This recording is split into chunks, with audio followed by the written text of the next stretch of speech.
Congress party ये स्पष्ट तरीके से कहना चाहती है कि बलात्कार या महिला पे किसी तरह का भी अत्याचार अगर देश के किसी भी कोने में हो, कांग्रेस पार्टी ने कभी नहीं कहा कि हमारे स्टेट में हो रहा है तो ठीक है और भाजपा के स्टेट में हो रहा है तो ये गलत है।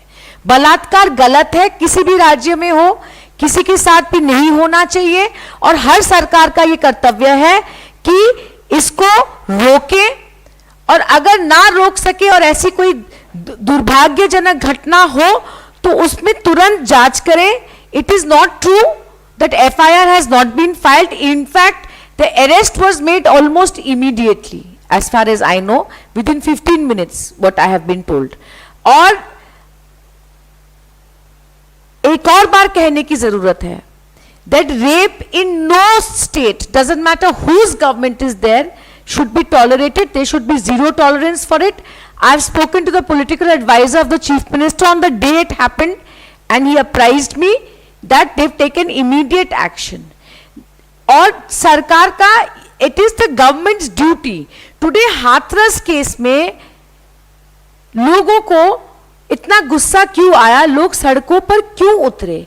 क्योंकि हादसे के बाद जो यूपी सरकार ने किया, आप एक बच्ची को सुरक्षित नहीं रख पाए, पर पुलिस और अफसरों का जो कर्तव्य था वो पालन करते ना करके आपने उस पीड़िता पे अत्याचार बढ़ा दिया, उनके परिवार के सदस्यों पर अत्याचार बढ़ा दिया। कोई नहीं कह सकता कि अगर बलात्कार राजस्थान में हो या छत्तीसगढ़ में हो कि छत्तीसगढ़ के अफसरों ने या छत्तीसगढ़ की पुलिस ने पीड़िता के परिवार को किसी तरह का हैरेसमेंट किया या अन्याय किया, या राजस्थान में ऐसी कोई घटना हुई हो जहां पुलिस ने बलात्कार या कोई सी भी क्राइम के बाद भी किसी पर अत्याचार किया। ऐसा नहीं होना चाहिए। And we condemn rape everywhere. We have the same expectation from our chief ministers that we do from every other chief minister, that women security must be top priority and there should be zero tolerance towards these crimes.